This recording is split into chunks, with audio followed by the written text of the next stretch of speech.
This is a $9 pizza buffet, and this is a $100 luxury buffet that has 10 different kitchens and over 250 types of food. The question is whether they're actually worth the price of admission. So to find out, I'm traveling to some of the best and worst all-you-can-eat buffets across the United States.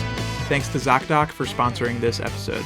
When you search for the worst buffets in America, there are a few that consistently rank at the very bottom of the list. And one of those is Cici's Pizza. At its peak in the late 2000s, Cici's had approximately 650 locations in the US. But in 2025, less than half of those are still in business. Their food has been described as stiff and flavorless, with quality that leaves a lot to be desired. The location I'll be going to has a 3.8 star rating on Google and a 2.5 star rating on Yelp. Some of the reviews for this specific location cite pizza that tastes like cardboard, grandmas being asked to wait outside if they're not paying for the buffet, and a disgusting aftertaste and mouth sores that have remained for over 7 hours. I think Jackson G summed it up pretty eloquently in his 2-star review. Overall, what can you expect? It's Cici's, right? The food here is below average, but that's what you're paying for. For a $7 buffet, this deal is beyond the grasp of the human realm. And I agree with him. Despite all the negative press, this still feels like it's a really good deal. At $8.99, this is the cheapest buffet I'll be going to, and at each one, I'll show you what that price gets you, what I ate, and whether I think it was worth the money. At the end, I'll also award some superlatives for things like best quality, best variety, and best overall. So at Cici's, $8.99 gives you access to the full buffet, but does not include a drink. A regular drink is an additional $1.99, and personally, I was glad to see that these old school plastic cups are still in use. The decor was exactly the same as the last time I went to a Cici's, which was about a decade ago. And between the pictures of children on the wall, the arcade, and the TV playing episodes of Bluey, it definitely felt like it's more oriented towards kids. And that was further reinforced by the number of grandparents I saw there with their grandkids over the course of my meal, which was honestly kind of wholesome. And as a little bit of a weird side note, the bathroom had a fake urinal and no paper towels. But this video is about buffets and not bathrooms. So the buffet includes salad, pasta, about a dozen pizzas, and then a few dessert options, which we'll get to later. For plate number 1, I started with salad and pasta, and I know that that's going to decrease my ability to put away pizza, but come on, I'm trying to have a balanced meal here. Both the salad and the pasta were fine, no complaints from me. And for plate number 2, I got a breadstick and 2 slices of pizza, 1 pepperoni and 1 cheese. Just starting off with the classics. For plate number 3, I got something similar to like a supreme pizza and then a slice of mac and cheese pizza. The mac and cheese pizza was not good. I have a distinct memory of them having a taco pizza, but I didn't see any out the day I was there, so I'm not sure if they still do that. All right, for plate number 4, I went with barbecue and buffalo chicken. And flavor-wise, these were both fine. In terms of fullness, I still felt like I had room to make a few more trips. I think it helped that the crust wasn't that thick. On my way to get those slices, I got locked into a game of chicken with an older lady that was going the wrong way on the buffet line. And that's always a tough one because you've got to respect your elders, but at the same time, we can't just be starting from the dessert end of the buffet and moving back towards the plates. That would be total anarchy. Okay, plate number 5 was spinach and then Hawaiian, and the spinach one was actually one of the best slices that I'd had so far. As I was finishing that plate, I noticed that every table had these scratch marks in the wall, and it's like, what is that? Is that just from kids going crazy with silverware? One thing I noticed that I guess I've never really realized is that Cici's has takeout. I've never heard of anyone I know getting takeout from there. If you're watching this and you or someone you know has gotten takeout from Cici's, please let me know in the comments how it was because I would be very interested in hearing more. All right, and then for plate number 6, I went with some sort of cheese pizza with white sauce and what I believe was a meat lovers. And finally for plate number 7, I decided to move on to dessert. The one I remembered most was the apple streusel pizza, but I ended up getting one of each of the dessert options. So there was the apple, one described as Bavarian, cinnamon rolls, and then one that was just labeled as chocolate dessert. The apple one was just as good as I remembered, and the Bavarian one was actually really good. Like, as soon as I bit into it, I realized that what they meant was that it was like the filling from a Bavarian cream donut. So to total everything up, I ate salad, pasta, a breadstick, 10 slices of regular pizza, dessert, and a drink, all for $10.98 plus tax. That is a wild deal. Even if you look at just the price of the buffet, like sure, you can get a large pizza at Domino's for $7.99, but I ate the equivalent of 1.25 pizzas and got sides and dessert. Granted, not everyone is going to come in and eat a full pizza or more, which is where I'm assuming they make most of their money, but still. Based on how this video has gone so far, I know that some of you might be concerned for my well-being, but the truth is that I take my health really seriously. And that includes not only eating well and staying active, but also also making sure I'm not skipping checkups or putting off seeing a doctor when something feels off. And that's why I'm thankful to partner with ZocDoc, who's the sponsor of this episode. ZocDoc is a free website where you can search and compare high-quality in-network doctors, choose the right one for your needs, and click to instantly book an appointment. We're talking about in-network appointments with over 100,000 healthcare providers across nearly every specialty, including dentists, eye doctors, dermatologists, mental health professionals, and more. You can filter for doctors who take your insurance, who are located nearby, who are a good fit for any medical need you may have, and who are highly rated by verified patients. You can also see their actual appointment openings, choose a time that works for you, and click to instantly book a visit. Plus, ZocDoc appointments happen fast, typically within just 24 to 72 hours of booking. I actually just did a quick search for nutritionists and dietitians who are in network for my insurance, and there were some that were available for an appointment today. And maybe the best part is that you don't even have to talk to anyone. You can book with just a few clicks. So stop putting off those doctor's appointments and go to ZocDoc.com/SamReid or click the link in the description to find and instantly book a top-rated doctor today. That's ZocDoc.com/SamReid, spelled R-E-I-D, and thanks again to ZocDoc for sponsoring this episode.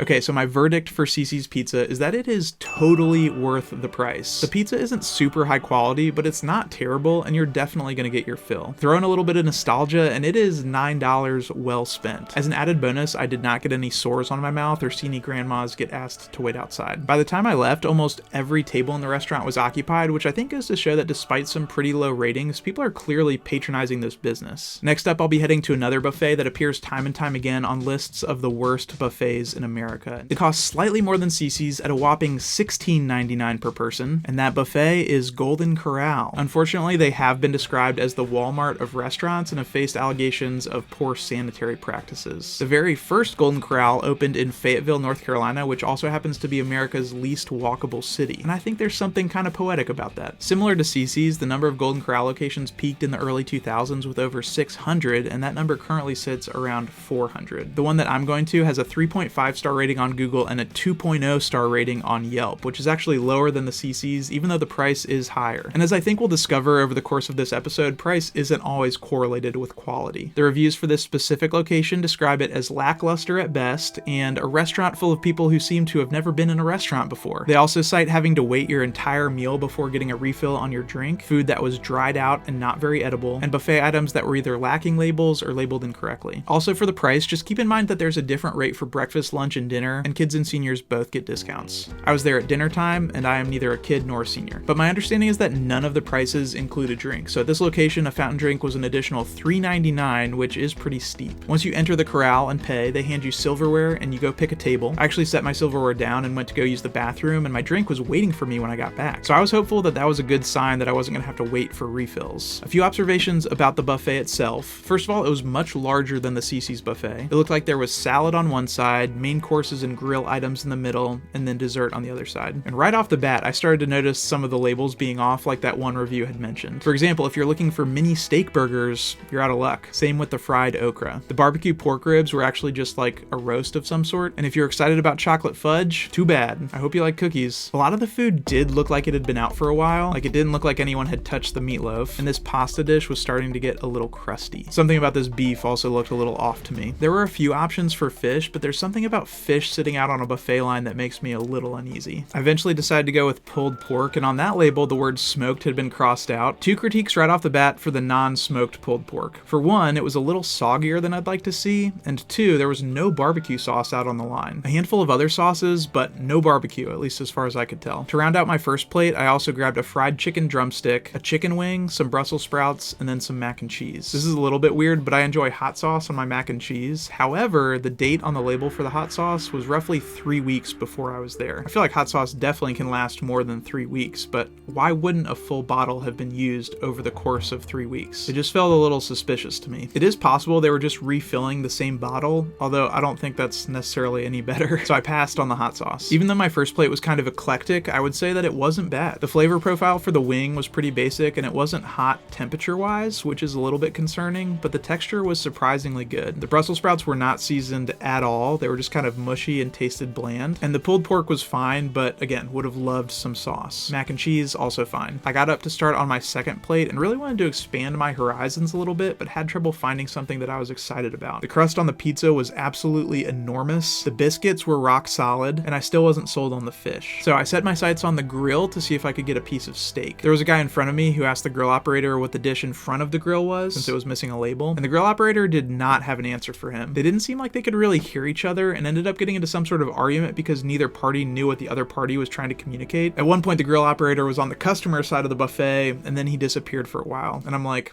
how does one acquire steak in this establishment? But fortunately, after about 5 minutes, the guy came back and started serving steak. And he gave me what I would describe as an absurdly large cut. Like, I'm not a carny, but I'd estimate probably 14 ounces minimum. Generally, buffet etiquette is to only take as much as you can eat. So on the one hand, I had the guilt of not wanting to waste food. And on the other hand, I didn't want to eat to the point of feeling sick. Keep in mind, I already had rice, Bourbon Street chicken, potatoes, and carrots on my plate. Also slightly relevant, I was actually heading to the next buffet directly after this one. I didn't know the next time I would be at a Golden Corral, so I decided to lock in. The steak had some pretty fatty sections that were inedible, but once I got a bite with some meat, I was like, that's not bad. The carrots were pretty bland, kind of like the Brussels sprouts. Could have at least used some butter or something. The chicken and rice dish was not very good. I went ahead and used the Golden Corral version of A1 to help finish off the steak. And then I went back to the buffet one last time for dessert. And for dessert, they had a pretty good spread and a few interesting options, like an icy machine, although 2 of the 3 flavors weren't available. Or perhaps you may be interested in some straight up loose marshmallows. I ended up getting a piece of Jell-O, what I thought was cheesecake, but turned out to just be angel food cake, a cookie, and a piece of cherry pie. So here are my final thoughts on my experience at Golden Corral. Was it great?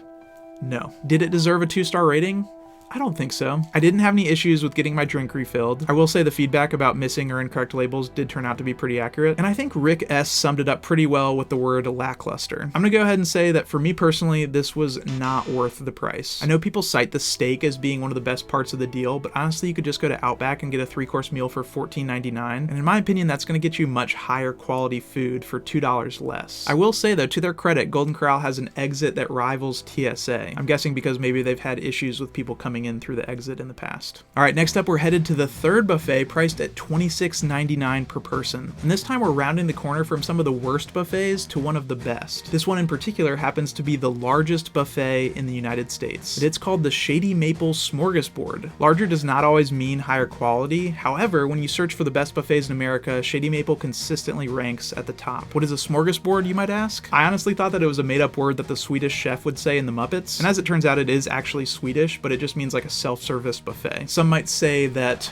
water stations are the smorgasbords of road races. Okay, despite the Swedish name, Shady Maple is actually Pennsylvania Dutch, which, if you're unfamiliar, is what Dwight is in The Office, although he's kind of like a cartoonish example. And Shady Maple is also located in Lancaster County, which has the largest concentration of Amish people in the country. The restaurant actually started as a roadside farm stand and expanded into a market, and eventually added a cafeteria, which evolved into the Smorgasbord, which now stretches more than 200 feet and seats 1,500 people. The complex still has a farm stand, an enormous gift shop, and a banquet space where you can celebrate your wedding or perhaps your rum spring up. As I got close to the restaurant, I was driving through mostly rural agricultural areas with cornfields, churches, cows, people selling watermelons from roadside stands while dressed in what I believe is traditional old order Mennonite attire. And then when you emerge from the cornfields and pull up to the smorgasbord itself, the scale is just staggering.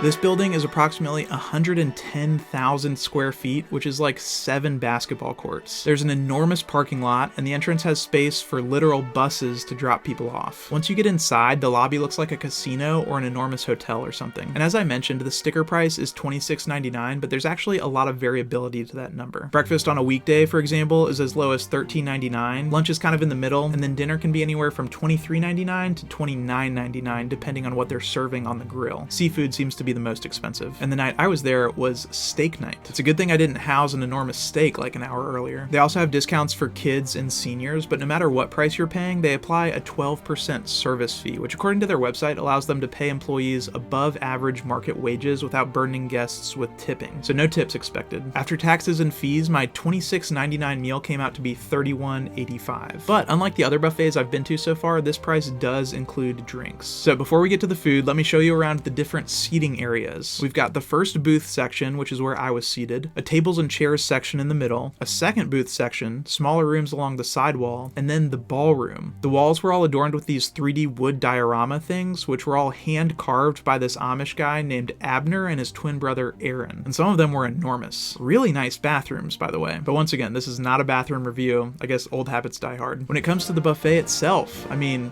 this thing was huge. So here's a sped up version of me walking from end to end, but basically in the middle you've got salads and soups, and then it's kind of a mirror image branching in both directions. And that's where you've got your more traditional Pennsylvania Dutch sides and mains, like fried chicken, ham balls, and roasted duck. At each end, there's kind of a dessert cul-de-sac with pies and ice cream machines and other goodies. And then there are several grill stations which have even more options. The night I was there, the grills were serving steak, brisket, and ham, hot dogs and steak burgers, sandwiches, and then also pizza. There were also stations for burger toppings, bread, and every condiment you could think of, including Cholula and peanut butter. And then there were drink stations on both ends as well. They had Pepsi products, but then also some local sodas from Reading, Pennsylvania, and coffee, milkshakes, cappuccinos, flavored syrups, and cold brew coffee. For my first plate, I went with a New York strip steak, a double cheeseburger, and fries with some cheese sauce on top. Absolutely hilarious to me that the cheese sauce was in the soup section.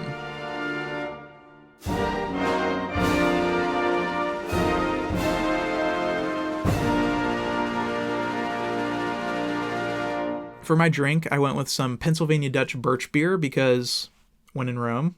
The steak had a decent amount of fat, and as I was cutting into it, I realized that it was also very rare. But in the defense of the guy serving it, he cut into it and asked me if it looked good before putting it on my plate. To be honest, I didn't get a super good look at it, so I just said yes anyways, so I didn't offend him. But all in all, it was a pretty good steak. I'd say slightly better than the one I had at Golden Corral. And then the birch beer was really interesting because I've never had birch beer, but it tasted almost exactly like root beer, but it was clear, so my brain didn't really know what to do with that. I went back up for plate number 2 and decided I wanted to try something that I probably wouldn't be able to get in many other places, so I went with a chicken heart, and that's something I can say that I've never had before. I also got some of their famous tender roast beef, corn, broccoli, beans with bacon, 1 chicken wing, and then I made my own Arnold Palmer. I feel like I had to work up some courage to eat the chicken heart, but finally just went for it. And I guess the short way of saying this is that I did not particularly enjoy the experience of eating the chicken heart. The longer explanation is that the taste was fine, but the texture and just kind of the thought of it made me feel a little weird. The buffet was closing relatively soon, so I went up for my final trip, which would be dessert. I made myself a little sundae. You already know I had to load up on the toppings.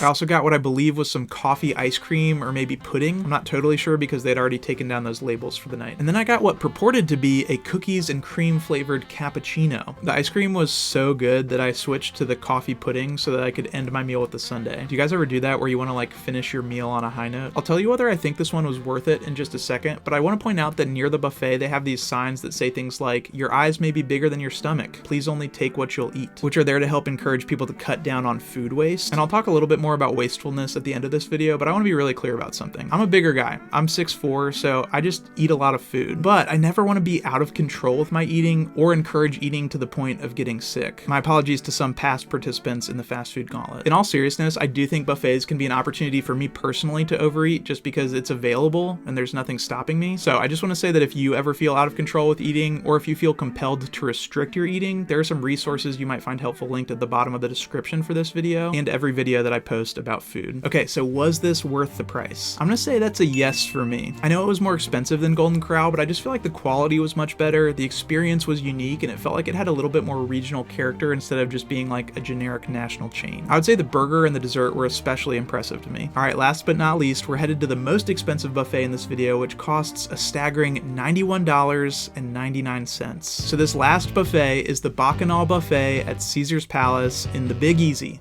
Las Vegas, Nevada. Clocking in at 25,000 square feet, Bacchanal is the largest buffet in Vegas, which is a city that's known for its buffets and its food scene in general. It's also been recognized for being one of the best buffets in the country, which is why I'm here. As I mentioned before, it has 10 different kitchens, and at any given time, there are over 250 dishes from around the world out on the buffet for you to try. It's named for Bacchus, who was basically the god of wine and festivals and a bunch of other things in Roman mythology, also known as Dionysus in Greek mythology. Shout out to all my classics majors out there. there. I mentioned that the price is $91.99, and that's the weekend dinner price. You do save $5 if you go during the week or go for brunch on the weekend. And you save $40 if you are a child. There's also some fine print that says that they may change prices during holidays and peak periods. Peak pricing may have been in effect because my grand total ended up being $126.36.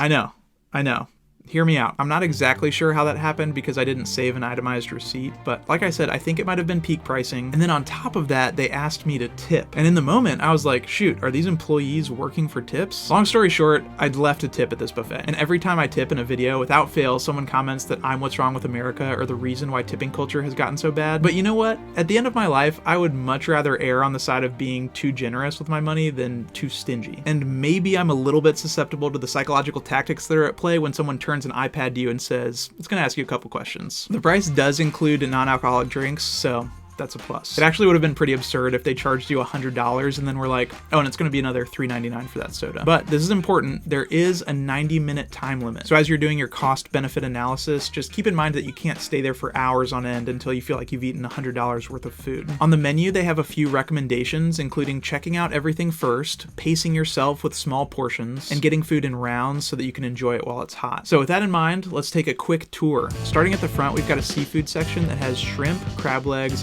octopus, seafood boils, more crab legs. The next station looked kind of meat-centered with sliders, some southern food options, chicken wings, slab bacon, beef being carved, and some other stuff. And then there's kind of like a Mexican area with rice and corn and tacos. They also had chips and salsa and guac and what looks like a frosty horchata. Okay, next I went into a new room and it looked like maybe Italian themed. There was some pasta and some meatballs and pizza. Lots of tiny little things like meat and cheese and bread and charcuterie type stuff. There was also literally just a slab of honeycomb with fresh honey dripping off of it. Okay, and then it becomes like Asian cuisine. So we've got egg rolls, meat on a stick, sushi rolls, steamed rice, different sauces and meat, and then like lo mein and what I would think of as typical American Chinese food dishes. And then back towards the entrance is the dessert bar, which has all kinds of little treats, gluten-free chocolate chip cookies, ice cream or sorbet or something, pieces of cake, and donuts. And that, I think, is everything. For my first plate, I went simple. I got 3 different types of tacos and then chips and guac, and those were all phenomenal. For round 2, I made my way to the Asian section where I grabbed sushi, meat on a stick, some orange chicken type stuff. There was a lot of good stuff over there, but I felt like I couldn't afford to waste valuable stomach space with fillers like rice. Although in hindsight, I recognize that I had a plate full of sushi, which is like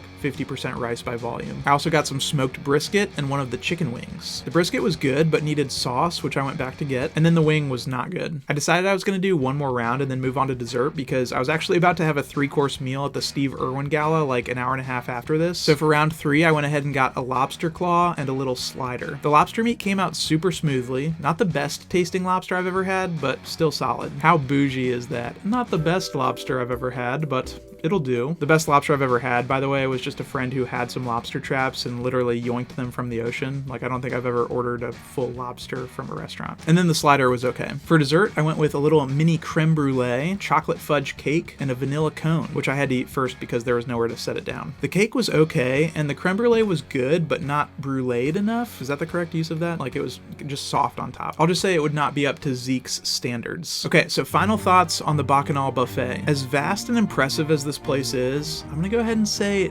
not worth the price. Even though it is all you can eat, you could get a really, really nice meal that's super filling from a different restaurant and still pay less than what I paid here. Or forget nice restaurants, you can go to Cici's 10 times for the price of going to the Bacchanal buffet once. So as promised, I'd like to award a few superlatives that are a little bit more nuanced than just worth it or not worth it. Also, real quick, I just want to say thank you so much for being here, and if you're enjoying this type of content, there's more where that came from. So if you hit subscribe, YouTube will show you when new episodes drop, and we can keep hanging out in the future. So for the best deal, I've got to go with Cici's. I mean, it's hard to find a combo meal at a fast food restaurant that's under $8.99 these days, so that price is just hard to beat. And some of the pizza is actually decent. For best quality, I'll go Bacchanal. Although it didn't get perfect scores across the board, there were a few things that definitely could have been tightened up a little bit. Best variety, gotta go Bacchanal again. Shady Maple might have been bigger, but I think because it was set up to be a mirror, the number of options was technically less than Bacchanal. For the last superlative, which is best overall, I'm gonna give it to Shady Maple. For me, I think it's probably the best intersection of price and quality. Like, you're not gonna need to take out a loan, and you're also not gonna have to worry about like food safety or anything like that. I mentioned this briefly before, but it's important to me that these videos aren't totally wasteful, so I totaled up all the money I spent at buffets in this episode, doubled it, and made a donation to Feeding America, which is going to help to fight food insecurity and make healthier food easier to access for families in need. And additionally, a viewer named Ryan reached out to me and generously offered to add $100 to my next donation, so this is the new total. If there are any buffets you think I should try, make sure you let me know in the comments. I'll see you back here in a couple weeks for the next episode of the studio review, but until then, just remember that even when it doesn't feel like it, it's gonna be okay. I'll see you soon.